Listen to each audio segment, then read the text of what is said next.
And just like that, Harley-Davidson announces a new color for the Lowrider ST, the 2024 Tobacco Fade. Let's get into it.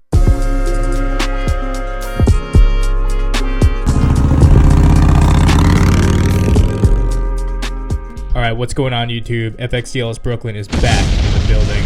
And y'all know me, I'm generally not making reactionary videos off of surprise announcements from the factory, but this was just one that I had to make and wanted to talk about. So if you saw yesterday afternoon, Harley-Davidson announced a new piece of the Enthusiast collection where they added new unique and signature paint to multiple different models. You know, like in the past, they did this with the Fast Johnny, which I think was pretty successful, and yesterday we got the new Tobacco Fade for the Lowrider ST, as well as a couple different models, including a trike and a bagger. So the idea of this is pretty simple. The company was looking to pay homage to musicians, knowing that Harley-Davidson motorcycles and music has gone hand in hand probably since the inception of the company. It's just a pretty cool idea, just knowing the intersection between Harley-Davidsons and music. And I personally have a lot of friends who are musicians that also ride. So I think all of them who I talk to are generally pretty excited for this one. So yeah, the color itself, I actually really like when Harley-Davidson goes in a weird and different direction. And this is definitely one I did not expect to see. I think this is a massive payoff because I think the general sense was a general sense of underwhelm in terms of the new colors that were announced in 2024, including the standard billiard gray, which is the base color,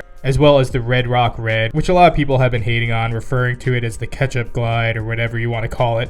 Honestly, I don't hate that color, but that's for a separate video. But anyway, that's the situation. There was a sense of underwhelm with the colors that were announced in 2024, especially coming from 2023 when we got things like the white sand pearl, which was definitely a popular color, as well as the Fast Johnny. And so I think a lot of people were speculating based off of this that Harley probably had something up their sleeves coming forward. But I don't think anyone could have predicted this. So that's what it is. It's like a very cool, almost sun glow, root beer looking color with a custom emblem on it. You know, you could see the pinstriping is just crisp and very well thought out. And overall, I think this paint is an absolute home run. So now the elephant in the room is, how much is this paint going to cost on top of the MSRP? Well, it's going to run you about $2,000 on top of the MSRP, $1,900 to be exact. So if you know how much it costs to do custom paint on a full bike, this actually does make a lot of sense if you're somebody that's really excited about this color. And honestly, if this were a year ago when I was in the market for a Lowrider ST,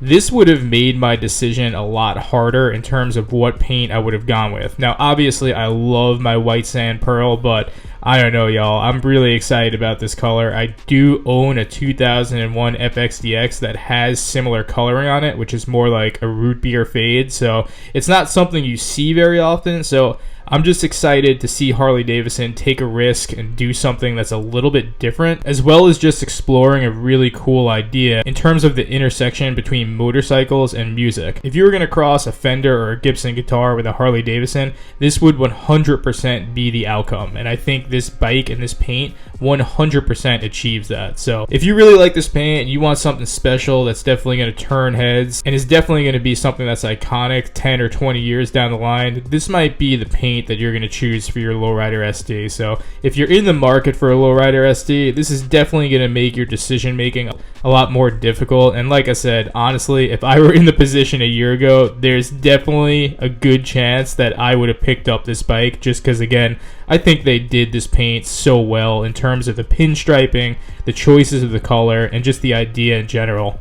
So that's my take on it. As always, wanted to run it by you all and hear what you all think about it. Let me know in the comments section. Is it worth that added money on the MSRP? Do you think they knocked this one out of the park? Is it a bike you would buy if you were in the market for a Lowrider ST? Let me know in the comments section.